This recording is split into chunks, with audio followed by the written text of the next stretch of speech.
नमस्कार,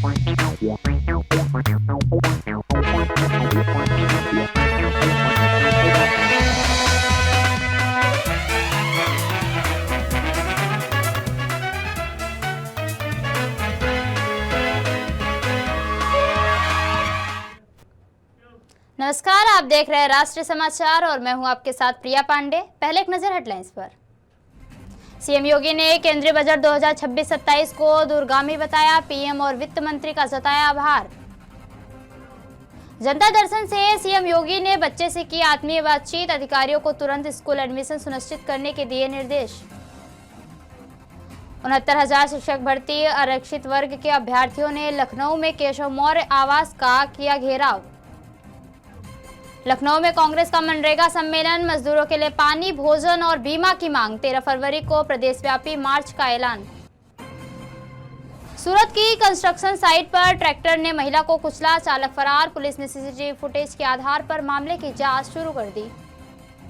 उत्तर प्रदेश के मुख्यमंत्री योगी आदित्यनाथ ने केंद्रीय बजट 2026-27 को लेकर लखनऊ में अधिकारियों के साथ समीक्षा बैठक की और बजट को दूरगामी बताते हुए प्रधानमंत्री और केंद्रीय वित्त मंत्री का आभार जताया। उन्होंने कहा कि पिछले 11 वर्षों में तय नीतियों और सुधारों का परिणाम है कि देश की बड़ी आबादी गरीबी रेखा से ऊपर उठकर विकास में योगदान दे रही है। सीएम योगी ने इसे कर्तव्य भवन से तैयार पहला बजट बताते हुए कहा कि यह बजट हर भारतीय को अपने कर्तव्यों के प्रति जागरूक होने का संदेश भी देता है। इससे पहले इस विजनरी बजट के लिए आदरणीय प्रधानमंत्री जी के प्रति आभार व्यक्त करता हूं और केंद्रीय वित्त मंत्री जी को मैं हृदय से धन्यवाद देता हूं कि पिछले 11 साढ़े 11 वर्ष के अंदर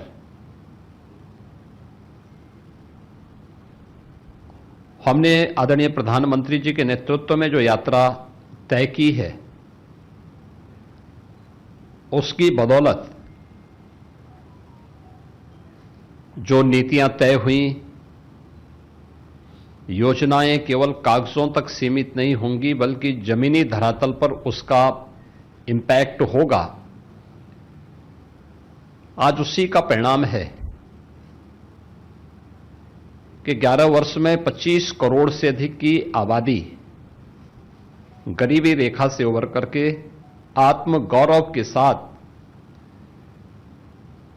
भारत की प्रगति में अपना योगदान दे रहे हैं। परिणाम है कि अब भारत दुनिया की तीसरी बड़ी अर्थव्यवस्था के रूप में तेजी के साथ अग्रसर हुई है। यह हर भारतीय के लिए गौरव की बात है। जब नीति स्पष्ट होती है, नियत साफ होती है, तो उसके परिणाम इसी रूप में सामने आते हैं कि तीसरी बड़ी अर्थव्यवस्था के रूप में भारत आज दुनिया में तेजी के साथ आगे बढ़ा है। पिछले 11 वर्ष में हम सब ने इस बारे में देखा है कि प्रधानमंत्री जी का हर भारतवासी के प्रति सदैव यह आग्रह रहा है कि हमें नेशन फर्स्ट के भाव के साथ काम करना चाहिए और उसमें केवल अपने अधिकार की ही हम बात न करें बल्कि अपने कर्तव्यों की भी हम बात करें।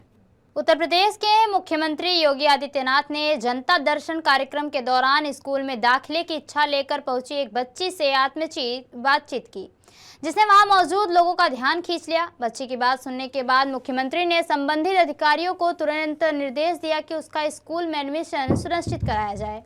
इस दौरान उन्होंने कहा कि बच्चों की शिक्षा सरकार की प्राथमिकता है और ऐसे मामलों में किसी तरह की लापरवाही बर्दाश्त नहीं की जाएगी।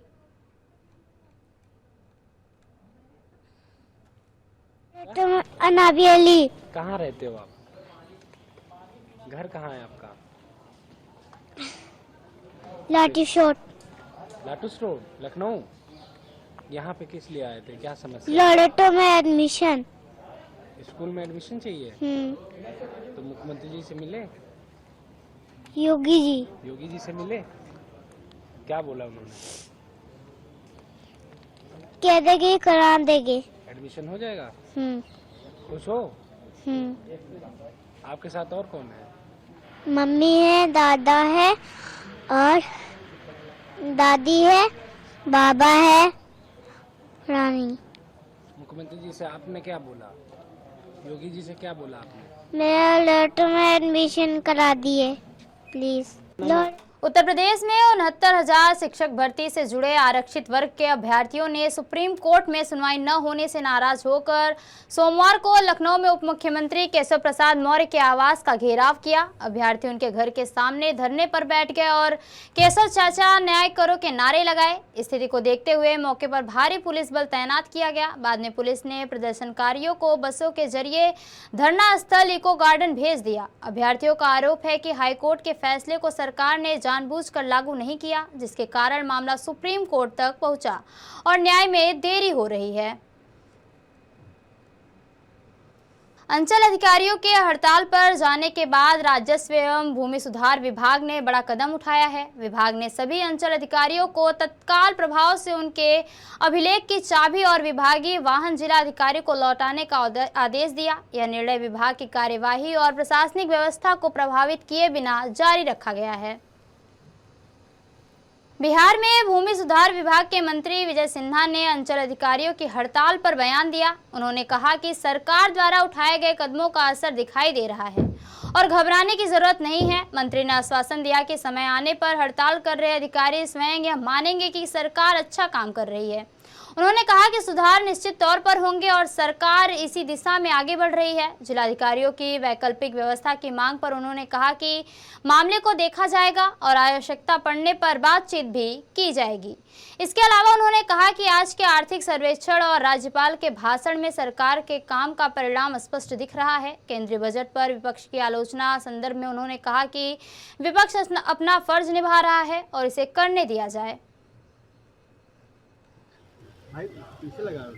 माननीय राज्यपाल महोदय के भाषण में दिखाई पड़ा, बिहार के माननीय मुख्यमंत्री जी ने चुनाव के पहले प्रगति यात्रा में जो वादा किया, आज चुनाव के बाद जनता ने जो विश्वास व्यक्त किया और भारी बहुमत से बड़े जनादेश से एनडीए को सुशोभित किया और आज उन तमाम विकसित बिहार बनाने का डबल इंजन की सरकार बिहार के मुख्यमंत्री और प्रधानमंत्री जी के द्वारा शुरू किए गए कार्यों का झलक था। सर आप लगातार पूरे बिहार में घूम रहे हैं, राजस्व भूमि सुधार विभाग के, हमें लगता है आप पहले मंत्री हैं जिन्होंने इस तरह का एक अच्छा अभियान शुरू किया है, लेकिन आपके अंचल अधिकारी पूरे बिहार के आज से हड़ताल पर चले गए, उनकी एक बड़ी मीटिंग हो रही है, क्या कहेंगे? घबराना नहीं है। जब दवा स्वस्थ होने का दिया जाता है तो थोड़ा सा कड़वा होता है, लेकिन दवा का जब लाभ दिखाई पड़ेगा तो वही लोग सराहेंगे राजस्व भूमि सुधार विभाग के कामों को। चिंता नहीं करनी है।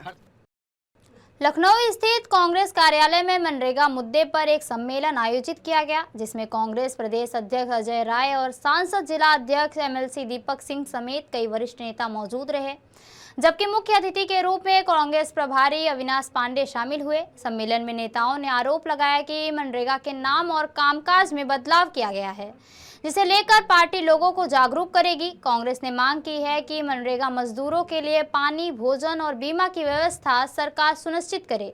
साथ ही घोषणा की गई कि 13 फरवरी को प्रदेश भर में गांधी प्रतिमाओं से मार्च निकाला जाए और जल्द ही रामबाई मैदान में बड़ी रैली भी आयोजित की जाए।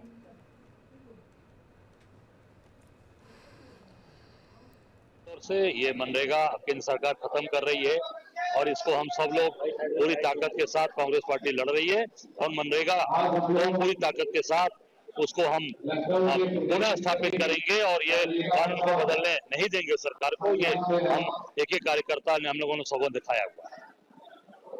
बजट को लेकर क्या कहना चाहिए? बजट पूरी तरीके से निराधार है और आम जनता के हित में नहीं है। सूरत के अल्थाड़ भटार इलाके में स्थित एक कंस्ट्रक्शन साइट पर घोर लापरवाही का सनसनीखेज मामला सामने आया।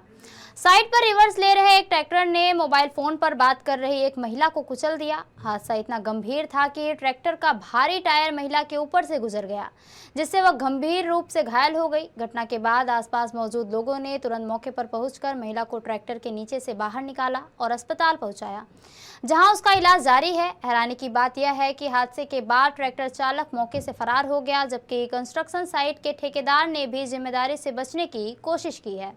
पुलिस ने सीसीटीवी फुटेज के आधार पर जांच शुरू कर दी है और फरार चालक के खिलाफ मामला दर्ज कर उसकी तलाश की जा रही है।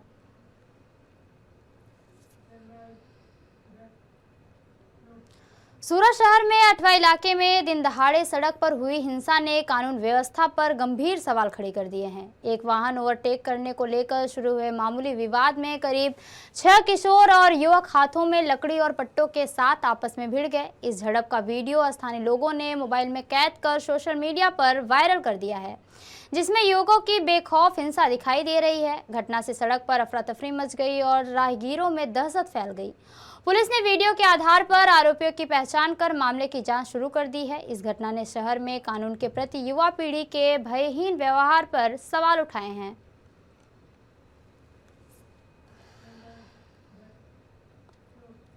भागलपुर जिले के नवगछिया में कौवों की रहस्यमयी मौत के मामले में बर्ड फ्लू वायरस की पुष्टि होने के बाद प्रशासन अलर्ट मोड में आ गया है।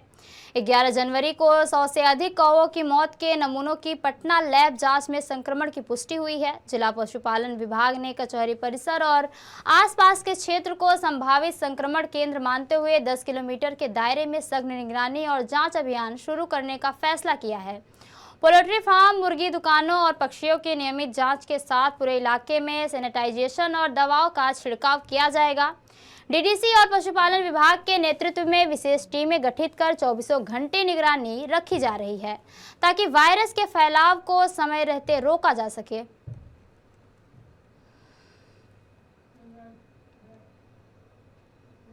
लोकसभा में जबरदस्त हंगामा हुआ है। राष्ट्रपति के अभिभाषण पर धन्यवाद प्रस्ताव पर शुरू हुई, जिसमें सांसद तेजस्वी सूर्या ने धन्यवाद प्रस्ताव में पूरा भाषण देते हुए कहा कि पिछले 10 साल में जो सबसे बड़ा बदलाव देश में आया है वह देश का, समाज का कल्चर बदलना, व्यवहार बदलना सबसे कठिन चीज होती है। 10 साल पहले देश के नौजवान का सरकारी नौकरी लेना था। जैसे मैं सांस्कृतिक विरासत के बारे में कहा, वैसे ही यूपीए के 10 साल के कार्यकाल में 8 से 10 कॉम्बिनेशन में सर्चिंग की गई। उन्होंने कहा कि 10 साल के भाषण में स्टार्टअप का, ईज ऑफ डूइंग जैसे शब्दों का एक बार भी उल्लेख नहीं है। राहुल गांधी ने अपने अभिभाषण में कहा कि तेजस्वी सूर्या ने कांग्रेस पर सवाल खड़े किए हैं, ऐसे में उनको जवाब देना हमारा अधिकार है। लेकिन यही कहते हुए जब नेता प्रतिपक्ष राहुल ने कहा कि आर्मी चीफ नरवणे का नोट है, आप सब ध्यान से सुने कि मैं क्या पढ़ रहा हूं, इससे पता चल जाएगा कि कौन देशभक्त है और कौन नहीं। इसके बाद ही संसद में हंगामा शुरू हो गया और काफी देर तक हंगामे के बाद कार्यवाही को स्थगित कर दिया गया।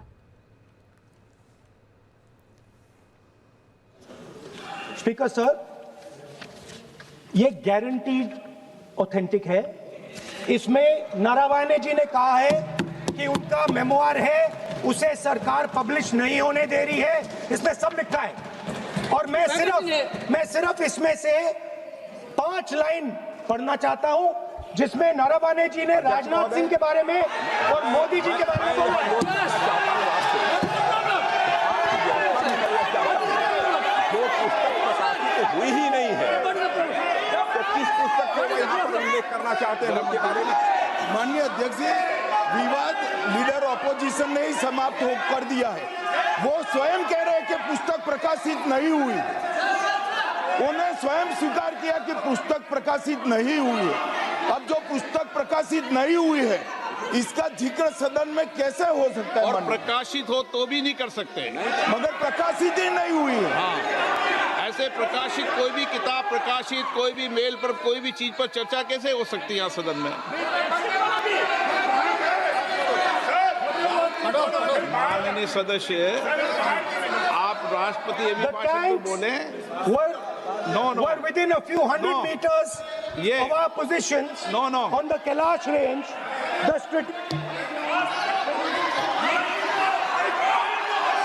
माइक का कंट्रोल, सदन को गुमराह करने की कोशिश न करें और यहां अनावश्यक बातों का उल्लेख नहीं किया जाना चाहिए। राहुल, बिहार विधानसभा के बजट सत्र 2026 का पहला दिन आज 2 फरवरी से शुरू हो गया है। सत्र के पहले ही दिन नेता प्रतिपक्ष तेजस्वी यादव व्हील चेयर पर बैठकर सदन पहुंचे, जिसका वीडियो सोशल मीडिया पर तेजी से वायरल हो रहा है। उनके इस अंदाज ने न सदन और राजनीतिक गलियारों में चर्चाएं भी तेज कर दी हैं। लग गई आपको? खोलिए खोलिए खोलिए खोलिए जी, घर में ही हो गया। हाँ, चलता रहता। तो आप आ गए हैं तभी इस चोटिल अवस्था में विपक्ष के नेता है, चोटिल अवस्था में फिर भी आप आए हैं हाउस अटेंड करने। ठीक है, ठीक है, अरे लिफ्ट नहीं है, हो गया नाखून नहीं, बहुत दिक्कत हो रहा होगा, तो बहुत दिक्कत हो रहा होगा। चलता है कहीं चोट लगा, पीछे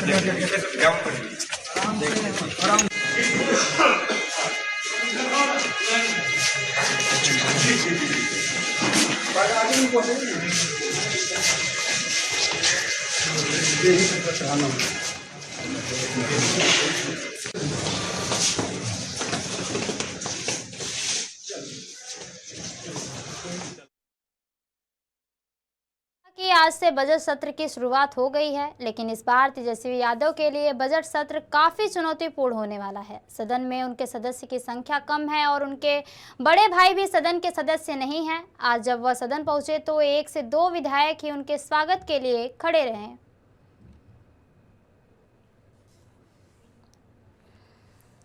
बिहार विधानसभा का बजट सत्र का आज पहला दिन है। नेता प्रतिपक्ष तेजस्वी यादव भी सदन पहुंच गए हैं। तस्वीर दिखा रहे हैं आपको, जहां तेजस्वी यादव आज जो है सदन में पहुंचे हैं, लेकिन तेजस्वी यादव की जो हबो-हवाब जो देख रहे होंगे पुराने अंदाज में है। लेकिन आज उनकी एक अनुपस्थिति अगर कोई की खल रही होगी तो उनके जो भाई हैं तेज प्रताप यादव और साथ ही साथ कई ऐसे जो नेता हैं उनको उनकी जो है खल रही है। और ऐसे में बता दें कि कहीं ना कहीं जो देखा जाए जिस तरीके से इस बार जो है प्रचंड बहुमत जो एनडीए को मिला, और साथ ही साथ तेजस्वी यादव जब शीतकालीन सत्र में पूरी तरीके से हुंकार भर रहे थे कि जो हम फिर से जो है अपनी जो है सरकार बनाएंगे, लेकिन उनकी जो सपनों पर जिस तरीके से पानी फिरा, उसके बाद जो कह सकते हैं कि सदन का या सरकार बनने के बाद यह पहला बजट सत्र है। और बजट सत्र के दौरान जो उनके भाई तेज प्रताप यादव सदन का नेता नहीं है, और साथ ही साथ जो है जो इस बार जो है उनकी बहुमत भी जो है कम है। अब देखने वाली बात यह होगी कि जब कल बजट आता है तो उसके बाद तेजस्वी यादव किस तरीके से उनका रुख रहता है। कैमरा पर्सन विकास के साथ विवेक रंजन, राष्ट्रीय समाचार, पटना। बिहार में आज से बजट सत्र की शुरुआत हुई है और ये बजट सत्र 2 फरवरी से 27 फरवरी तक चलेगा। इस बजट की शुरुआत से पहले सत्ता और विपक्ष के नेताओं ने क्या कहा, तमाम प्रतिक्रियाएं देखिए। ये उसमें जहाँ चल रही है और कांग्रेस के पास कुछ काम बचा है, विपक्ष के पास कुछ काम बचा है, यही काम है जो काम कर रहा है। ये सुशासन की सरकार है, माननीय मुख्यमंत्री आदरणीय नीतीश कुमार और आदरणीय सम्राट चौधरी जी की सरकार है। ये निश्चित रूप से न्याय मिलेगा पीड़िता को, ये भरोसा रखिए। सीबीआई पर सवाल खड़ा कर रहे हैं। अरे देखिए, सीबीआई का जांच एजेंसी है, सेंट्रल गवर्नमेंट की एजेंसी है। पिता और तो पैतृक जो उनके पिता थे उन्हीं का डिमांड था कि भाई सीबीआई से जांच हो जाए, तो जांच हो रही है। सरकार तो तैयार है जांच कराने के लिए, कौन सा बड़ा विषय। देखिए, बजट सत्र की तैयारी है और हम समझते हैं कि बिहार कैसे विकास करे, इसके लिए बजट की भी तैयारी हो रही है। और बिहार को आगे बढ़ाने के लिए हमारी एनडीए की सरकार मजबूत है और बिहार को आगे बढ़ाए। केंद्रीय बजट को कैसे देख रहे हैं? देखिए, केंद्रीय बजट काफी शानदार है और हम समझते हैं कि बिहार को भी काफी मौका दिया गया है। बिहार में बड़े बड़े काम होंगे, रेलवे के सेक्टर में काम होंगे, रोजगार मिलेगा और रिपेयरिंग के लिए शिप का यहाँ रिपेयरिंग कारखाना लगेगा। ये बड़ा चीज है और सेना पे काफी फोकस किया गया। जो हमारा सेना मजबूत होगा, हमारा बॉर्डर मजबूत होगा, तो हमारा देश मजबूत रहेगा। नीट छात्रा मामले को लेकर विपक्ष ने सवाल उठाया और कहा है कि सदन के अंदर देश की सबसे बड़ी एजेंसी, जांच एजेंसी जो सीबीआई है, सीबीआई को जांच करने के लिए दिया गया है और सीबीआई दूध का दूध पानी का पानी करेगी। कोई दोषी बचेगा नहीं, दोषी को फांसी पर लटकाया जाएगा। नेता प्रतिपक्ष माननीय विधायकों का काम होता है, जनता से जुड़े हुए मुद्दे आते हैं, काम होता है। लेकिन शीतकालीन सत्र के दौरान जिस तरीके से तेजस्वी यादव का हुंकार था कि हम फिर से सत्ता में आएंगे और पूरी मजबूती से आएंगे। आज उनके जो है बजट सत्र का के लिए कह सकते पहला दिन था उनका, लेकिन उतनी संख्या बल में उनके विधायक नहीं दिख रहे हैं। देखिए, जब नया सदस्य जीत के आए थे, सत्र चला था, जब वोट हुआ था, तो नेता प्रतिपक्ष का कहीं पता था? तो ये लोग हताश हैं, उदास हैं, हताश हैं। नीट छात्रा की मौत को लेकर कांग्रेस सीबीआई जांच हो रही है, सवाल उठा, जांच हो रही है। क्या लग रहा है केंद्रीय बजट को लेकर खूब चर्चा हो रही है, विपक्ष कह रहा कुछ नहीं है इस बजट में, खोखला। विपक्ष कब तारीफ किया है? विपक्ष तो हमेशा उल्टा ही बोलता है, तो विपक्ष की बात नहीं ना। देखिए, लोकतंत्र में जनता मालिक है और लगातार जनता का समर्थन एनडीए के साथ है और ये शानदार बजट है। अब इसमें क्या कहा जाएगा? अच्छा, बिहार की पुलिस फेल हो गई, सीबीआई को नीट छात्रा मामला। देखिए, मेन बात होती है विश्वास। उन परिवार के ऊपर सीबीआई की जांच की डिमांड की गई थी, सीबीआई की जांच सरकार ने दे दिया। चूंकि सरकार गंभीर है, दोषी होकर कोई होता है तो उसके खिलाफ कार्रवाई के लिए। जब केंद्र के बजट से जनता को कोई लाभ नहीं होगा तो बिहार के बजट से क्या होगा वो तो कल पता चलेगा। जब बजट पेश होगा तब हम लोग उस पर बहस करने का काम करेंगे, देखेंगे कि बिहार का बजट क्या होगा। हमको लगता है कि ये सरकार घिसी पिटी बजट ही लाएगी जिससे न नौजवानों को, न किसानों, न छात्र छात्राओं को, न महिलाओं को कोई लाभ मिलने वाला है। इसलिए आप पत्रकार बंधु हैं, चाहे प्रिंट मीडिया हो, इलेक्ट्रॉनिक मीडिया हो, आप लोग से मेरा गुजारिश होगा कि बिहार में जिस तरह से नीट छात्रा के साथ घटना घटित है, ये आप इसको निश्चित रूप से हाईलाइट करने का काम कीजिए और जो लोग, चाहे एनडीए के लोग हो, चाहे कोई भी लोग हो, उसमें शामिल हो, उस पर निश्चित रूप से उसे फांसी की सजा मिलनी चाहिए। अगर ये सजा नहीं मिलेगी तो हमारे बहू बेटी के साथ, आपकी बहू बेटी के साथ ऐसा ही होगा जो ये नीट छात्रा के। खबरों का सिलसिला यूं ही चलता रहेगा। देखते रहिए राष्ट्रीय समाचार। नमस्कार।